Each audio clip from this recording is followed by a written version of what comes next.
Content warning. This video is about a slasher franchise, so there's going to be gory imagery. If that's not something you like, watch a cat video instead. 30 seconds of that will probably be more enjoyable than this entire series anyways. Friday the 13th. A movie series that has reflected and changed our culture in ways that can only be described as really weird. Who would think that a visual representation of Ronald Reagan's extremely conservative policies, literally killing teens for doing drugs and having sex, would forever change the face of hockey? And that's basically everything you need to know about the Friday the 13th movie series. It's a direct analog for how Reagan's destructive policies ruined so many lives, plus some unfortunate ableism surrounding Jason's family. But what if you wanted to get into this series? Well, that's a hard sell. With 10 movies, not counting one crossover movie, a reboot, and a TV show, it's kinda difficult to know how you should even approach this thing. But never fear, because I've decided to spread my knowledge that I've gained through my completionist approach to movie series, and have taken on the hydra-headed task of making them approachable. So get your hockey masks and your knives and prepare to be banned from ever playing hockey again. This is how to get into Friday the 13th. Okay, first off, you take the reboot and the TV show and you throw it in the fucking garbage.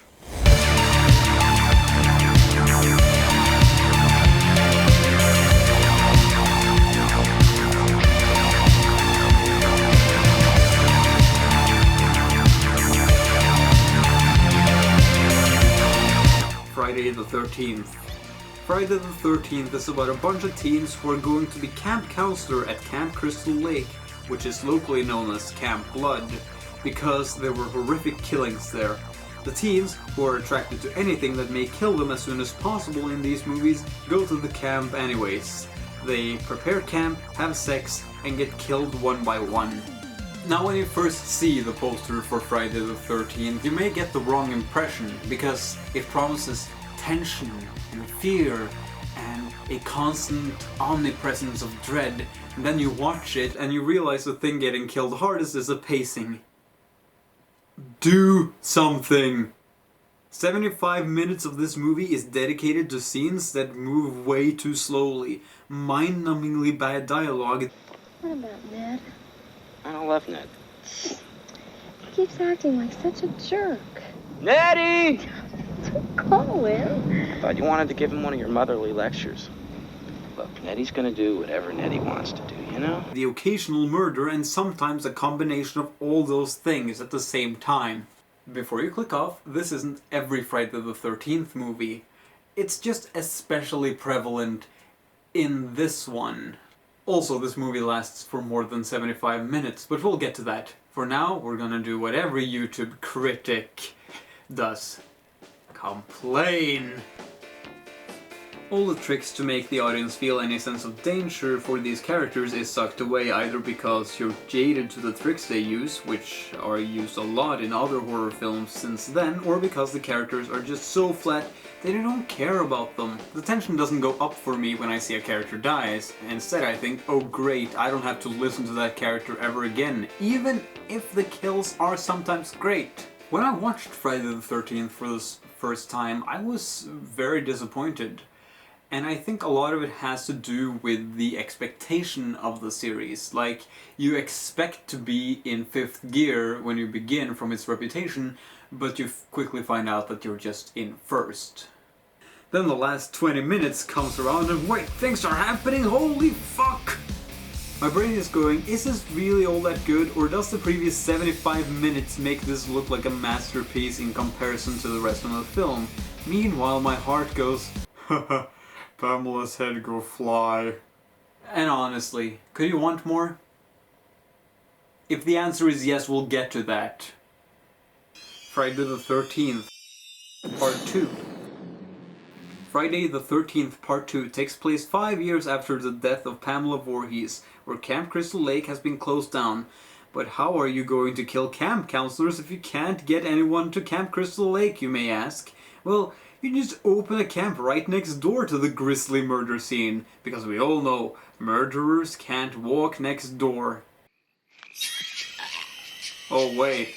Now this movie is a huge improvement in my eyes, even though the characters aren't that strong and they could do with a little bit more scream time than screen time. Comparing this movie to the first one is a prime example that it's much more interesting watching people with some characters getting killed than people that may as well be bags of flour. Regardless, I commend this movie. It has a lot better pacing, and the fact that the first visceral kill comes like 11 minutes into the movie really emphasizes that.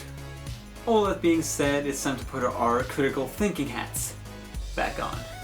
Because while I commend this movie for being such a huge step forward in what the series would become, we're not quite there yet. Jason wears a bag over his head, Ginny uses her major in psychology to explain Jason, and Jason is far from this unstoppable force. While I don't mind the bag, I understand that it can diminish the experience for those with certain expectations for the movie.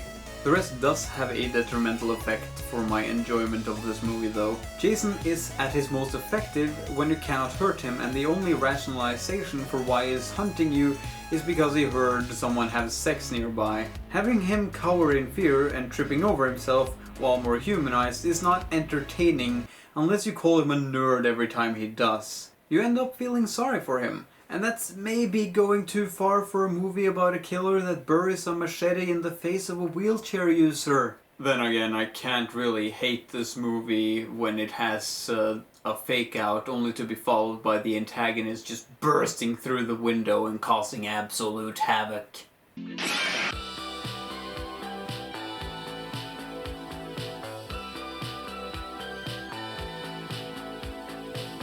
Friday the 13th Part 3. In Friday the 13th Part 3, we return to our story the day after the last movie, technically making this the first horror movie celebrating Saturday the 14th. Unless there's a Valentine's Day romantic comedy you said on Saturday you find scary. I don't find that genre scary. Oh, so you finally got a girlfriend? You shut your mouth! Anyways, on the next day, Jason has healed his wounds and some teens are going to their parents' summer home near Camp Crystal Lake to smoke weed, have sex, and get in trouble with the local bikers.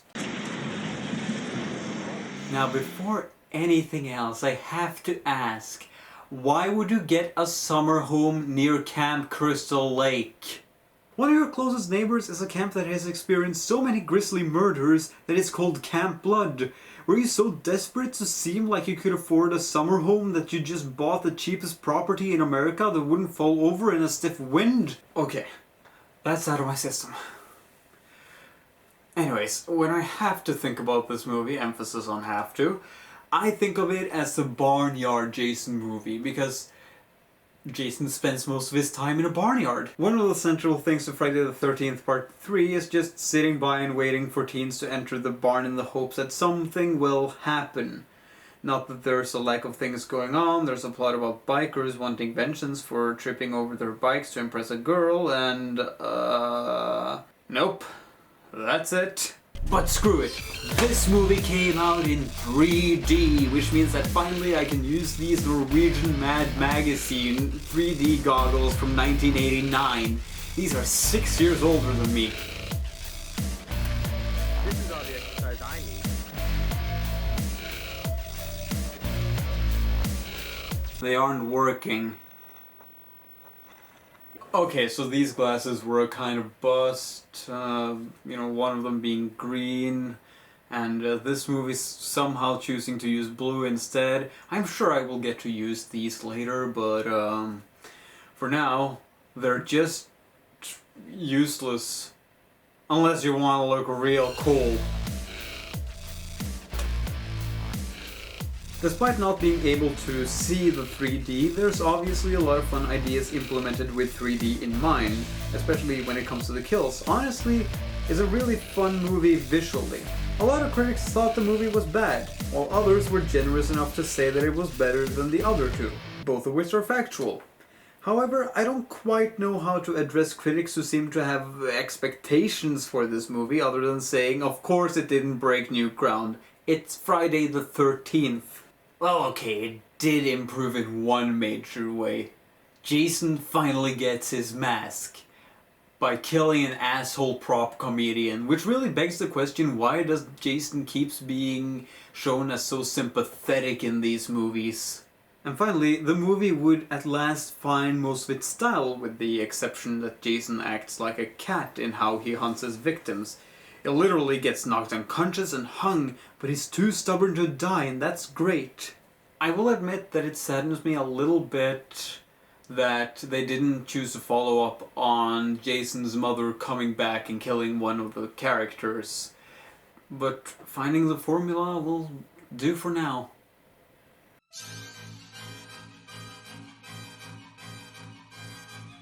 Friday the 13th.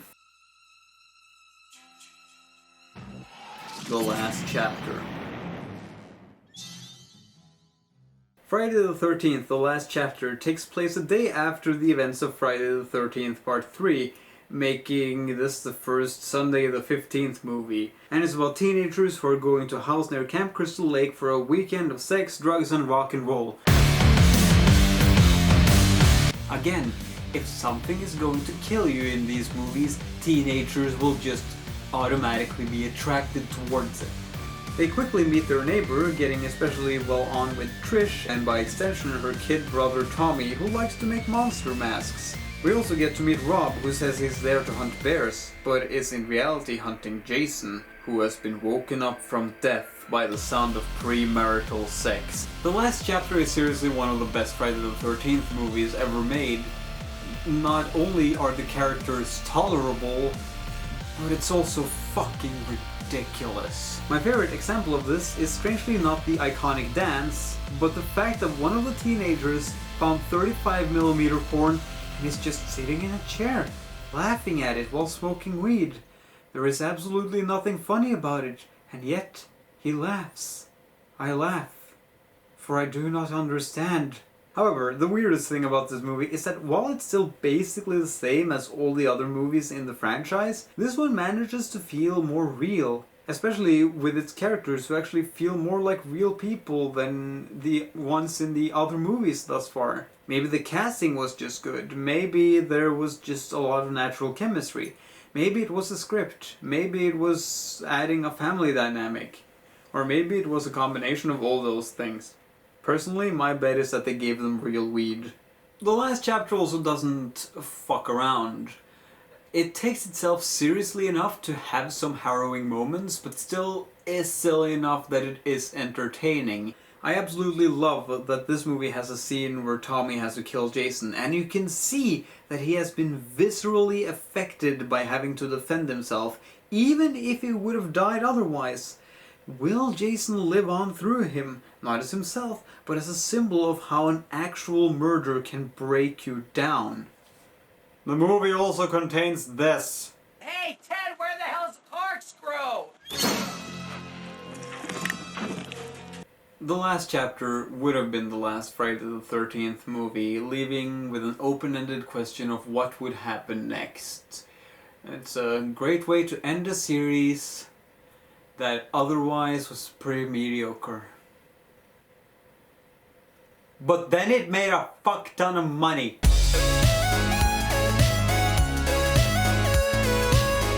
The studio couldn't let Jason be dead. There were still dollars they didn't own. So instead, they dug Jason's body up and threw him at whoever they thought could afford the experience of Friday the 13th. Now, capitalism exploiting an IP to get more money is nothing new, and it's basically the reason why sequels just keep getting worse and worse as a rule. This is why RoboCop went from being a cool anti-capitalist story about the dangers of militarizing the police into a glorified pro-cop toy commercial. And that kind of is the point of the series. Is there any merit to all of these sequels? Well, let's find out with Friday the 13th, A New Beginning. Friday the 13th, A New Beginning is about Tommy Jarvis, years later, still recovering mentally from his encounter with Jason. It has gotten so bad that he is moved to an institution with others who have mental issues to see if that will help him. But after someone gets killed by one of the kids at the institution, killings begin taking place. Killings eerily similar to those committed by Jason. Let me clarify that my words were very specific for a reason. This movie is considered one of the worst because it doesn't actually feature Jason. I have taken into account that the enjoyment of these movies is largely based on your enjoyment of Jason, so I have a certain understanding for why people were upset that he wasn't in this movie. Some people felt like it wasn't even a real Friday the 13th movie. And you know what? Kinda right. It's too good to be a Friday the 13th movie. Tommy was already established as being mentally unwell after killing Jason in the last chapter, and the movie mainly plays with this element. Has Tommy become Jason? The reveal of who the real killer is, while paper thin in the context of the movie, isn't even a direct answer as the ending shows.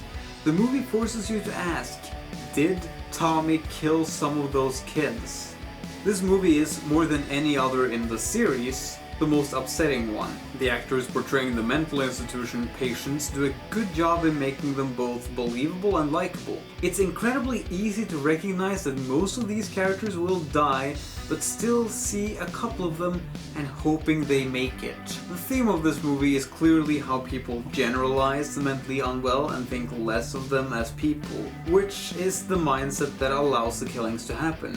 I will say the fact that Tommy may actually be the killer and Jason and his family having mental disabilities as well kind of weakens this point a little, but for a Friday the 13th movie, it's damn impressive. But that's not why people watch Friday the 13th movies. They literally went there, counted kills, cheered on Jason. I mean, it was a mess. People want to see heads fly. While this movie had a lot of gore taken out of it and it was edited to hell to not be X-rated, this movie had one of the highest kill scores in any of the movies, often introducing characters simply to kill them. Among them is a greaser couple for some fucking reason. I gotta take a crap. Crap my ass! And a guy called Demon Winter, who is the only person in the Friday the 13th series to be killed before he could flush. What makes these characters more memorable than they probably deserve is probably that the actors were encouraged to improvise a lot, leading to a lot of strange and endearing decisions. I'll admit it, it's not the gore fest you may be looking for when you get into the series, but it works incredibly well as a movie, a lot better than a lot of the other movies in the series actually does. And if only murder can satiate you, then it works as kind of a vignette of different murders. So it's a win-win.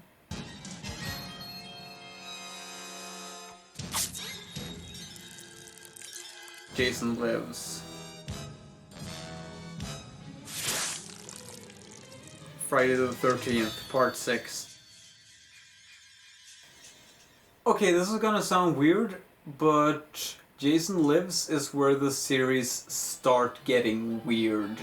It starts with Tommy breaking out of the mental hospital he was currently in to make sure that Jason is dead, and when he finds his body, he begins stabbing it with a metal rod and burning it. Then, lightning strikes the rod and Jason is brought back to life for some reason. He tries to warn the police, but they think he needs to be locked up in the institution again, because this movie makes it clear that the police, like in real life, are useless. Now Tommy has to track down Jason while escaping the cops with a local sheriff's daughter to make sure the resurrected slasher won't have any more victims.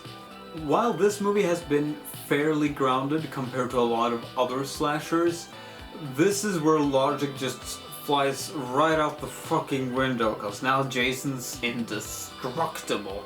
Now you're clever, so you remember that I actually said that the best way to make a Friday the 13th movie is to have Jason be indestructible.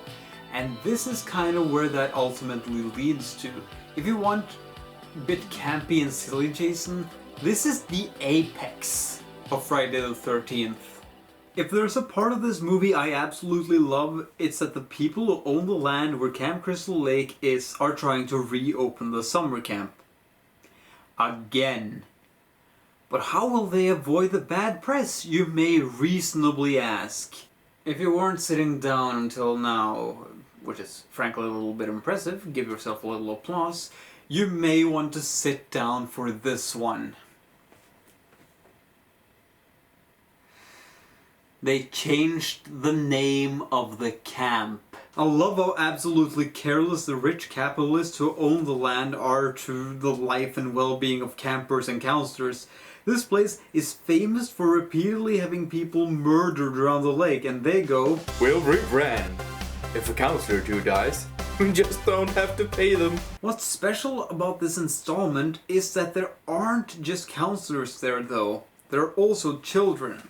If you kill a kid character, I immediately think higher of that media, because it's really gutsy to kill a child because of the stigma surrounding it. So I was really excited to see if Friday the 13th would deliver upon that and make me go, ooh, they actually did it. Holy shit. So I was really excited to see if Friday the 13th would kill off one of these kids. It didn't, and I was a little bit disappointed. But speaking of which, how are the kills in this movie? Fantastic. You have Jason jumping from the trees to slash open people playing paintball, skull crushing, and an extremely memorable scene where Jason dents the side of a caravan by smashing a lady's face into it, just to mention a few. However, this movie has a lot more than just kills going for it. It also follows Tommy's mission to kill Jason, bringing his arc to an end. Honestly, having followed him through the last 3 films really helps ground the movie in more than just a silent murderer. If this movie is about anything, it's about not trusting the police. No, seriously, this isn't just my far-left politics talking. This is literally how it is. Like, the police only get in the way or just get killed after doing absolute dick to stop Jason. However, this movie is also about coming together to stop a threat. In this case, what would be considered a boss in a video game. They join together to take out the boss. Through unionizing, they're able... Listen, this movie can be read as an anti-police, anti-capitalist, pro-union movie so easily, so I'm going to do it! Now you may think back to when I talked about how movies have a decline in quality after a while, and think to yourself, wait, but he's been enjoying these sequels. How come? And you know what? Yeah, I have seen a lot of potential, fun, and weird stuff in these sequels. If not the first movie, like, there's potential there. And they keep chugging out things that are entertaining, if not good, but you know, it might actually be worth watching. And the main question becomes, can they keep this momentum going? Friday the 13th Part 7, The New Blood. So the answer to the question was no! In Friday the 13th Part 7, The New Blood, Jason comes back to life once again and has to fight off his most deadly adversary to date. A teen with psychic powers and deep-seated daddy issues after accidentally killing him with said powers and a fucking boathouse. This is one of those movies that I'm really split on. Like, if you came here looking for ham, you've found the entire pig, my friend. The fight scenes between Jason and Tina are legendarily funny, as it's a complete departure from anything we could have expected. It's a bit like going back to Friday the 13th Part 2, in how much he's getting thrown around and beaten, but he remains as indestructible as in the new beginning. So, The New Blood basically devolves into an elaborate paranormal slapstick comedy.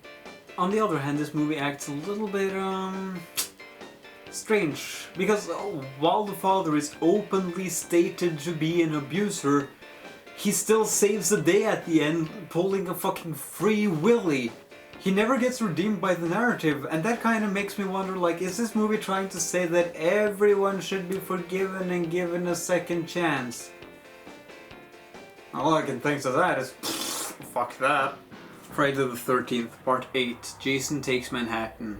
Jason Takes Manhattan is seen as one of the worst in the Friday the 13th series. And I disagree. After Jason gets freed by an anchor and kills 2 kids, he's stuck on a boat going down river from Camp Crystal Lake to... Okay. So according to the fan wiki, Camp Crystal Lake's location is in Cunningham County, New Jersey. Now, we know that the boat we're going to have plot on is heading for New York, and we know that the lake flows southward as the Nile is the only lake flowing north.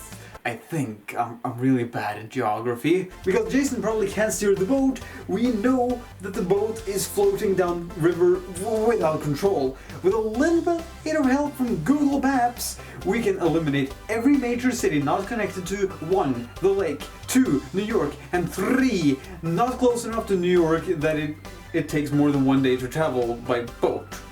Which means that according to my calculations, Jason ends up in Philadelphia. So anyway, Jason gets on a boat with a bunch of teenagers and begins killing them. However, one of them is connected to him in a strange way. Now this movie, surprise, especially because I put it before the introduction, it was not well liked. It was, as a matter of fact, such a flop that they sold the rights off to New Line Cinema. Paramount did keep the Friday the 13th name though. They wanted to keep capitalizing on that. Jason was off. That's how badly this bombed. The question is, how bad can this movie be? Honestly, I think it's pretty good for a Friday the 13th movie. I think it's, if anything, just a victim of hype. Seeing Jason in New York, that's awesome, people say. Then he spends most of the time of the movie on a boat. I believe that if people have managed their expectations for once in their miserable lives, they would realize that this movie is no worse or better than most of the other Friday the 13th movies. If Jason hadn't been advertised as in New York, then the New York stuff, which is the best stuff in the movie, would have been a great surprise. But no, critics weren't kind to this movie, but they never are. So it's far more likely that it's fandom fault that this movie underperformed. It also probably doesn't help that this movie tries to show like Jason getting purified by the New York sewage and saying like this is the last time we'll see Jason for the 3rd time. But he punches someone's head off so hard that it flies off and we'll get a POV shot of it falling down. So how can you hate this movie? Jason Goes to Hell. The final Friday. Jason is out of Paramount Studios' hand. New Line Cinema has a track record of making some excellent horror movies, and it has spent more time between the release of Friday the 13th Part 8, Jason Takes Manhattan, and this movie than any other Friday the 13th movie. Do they know what will make Jason fans happy? Have they used their time wisely? Is this what we needed all along? The short answer is no!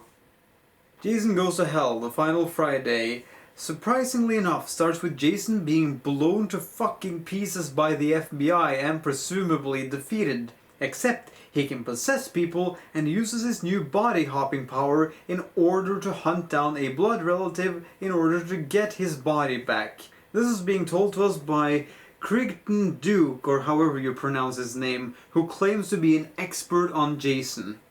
You may be wondering who this person is, and don't worry, so does everyone else. I even looked up like every other character name throughout the series, and it only appears in this one.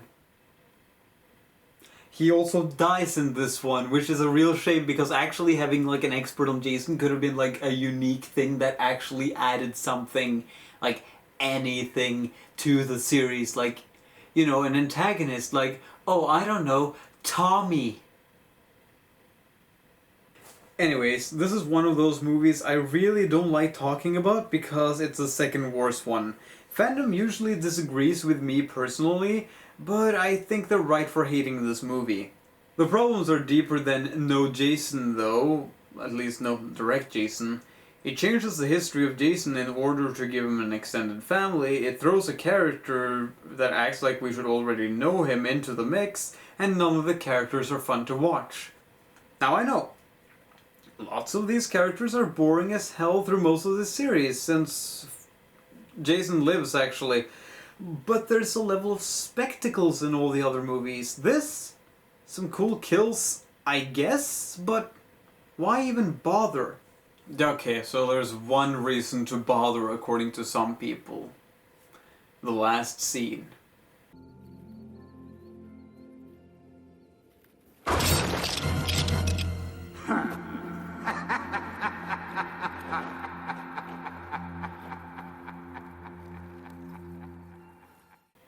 On the one hand, that's just a trailer. On the other hand, holy shit, Freddy vs. Jason. That would be awesome. And I can't wait to... No, wait. I did this in chronological order. So, before we can get on to Freddy vs. Jason, what... Oh no!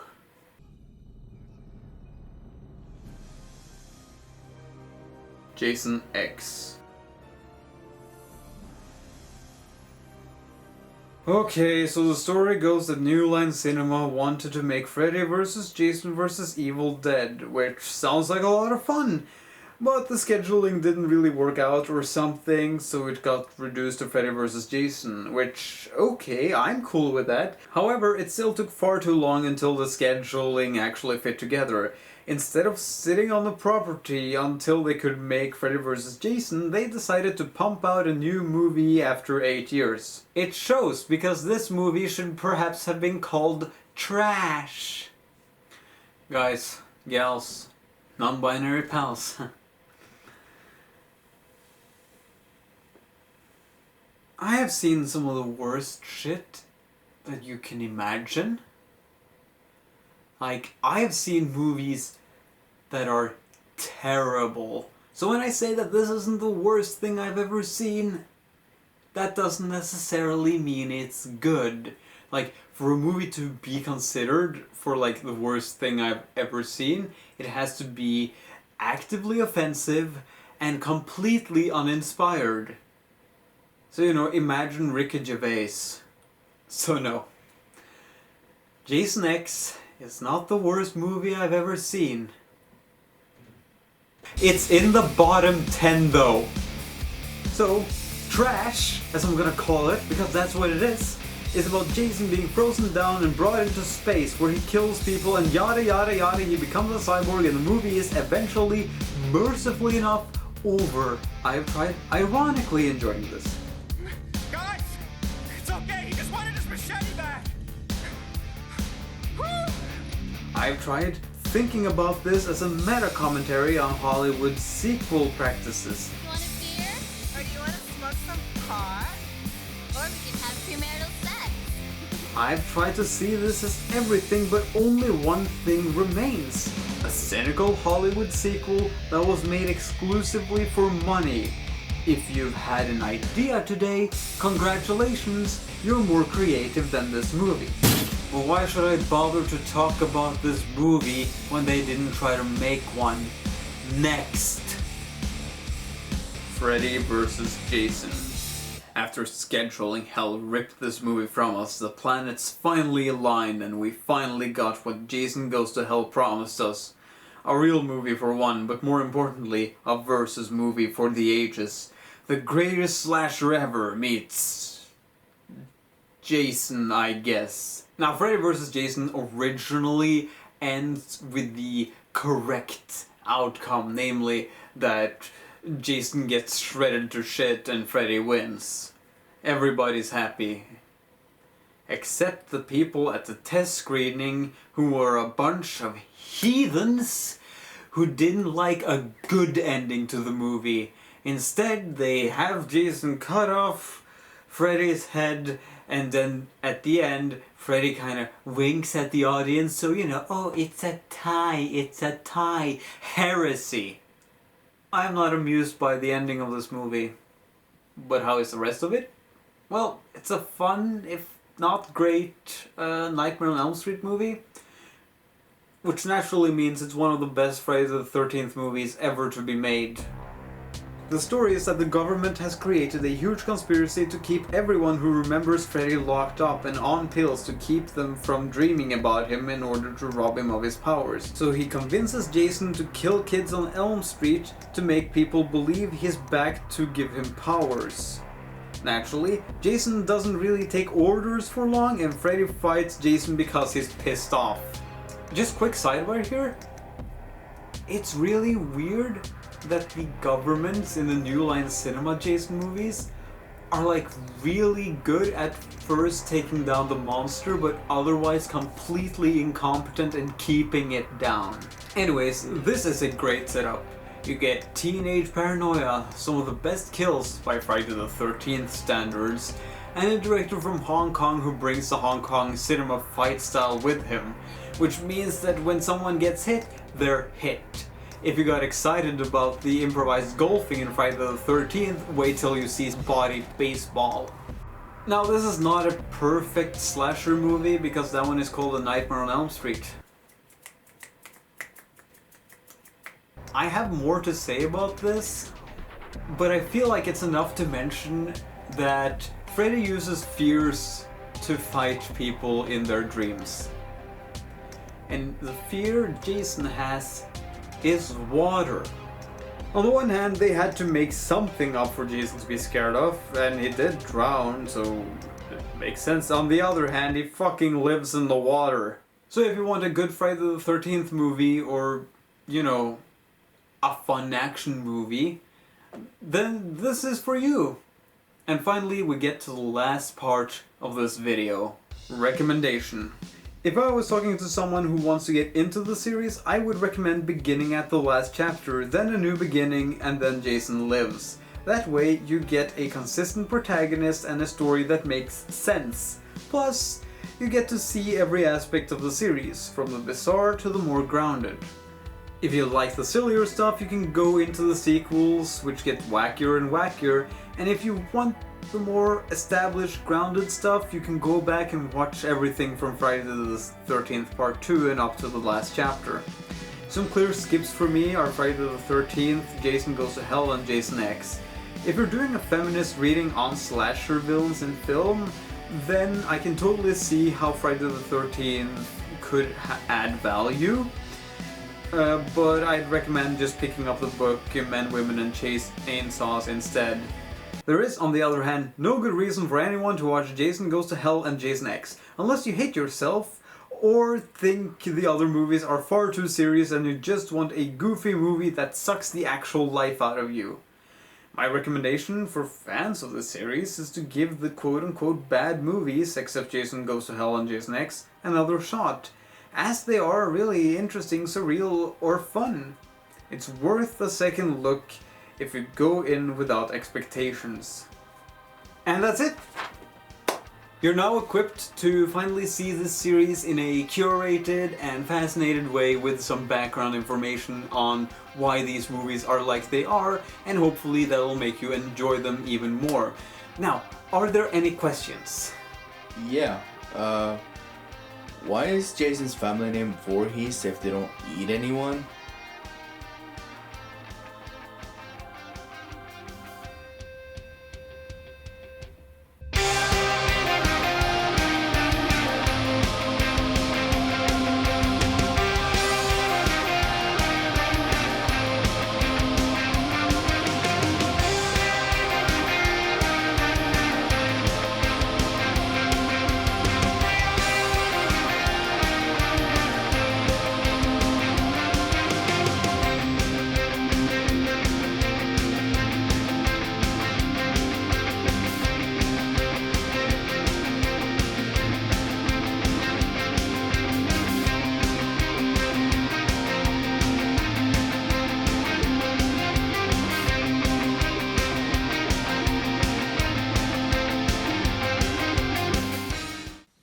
think I'm a farthead?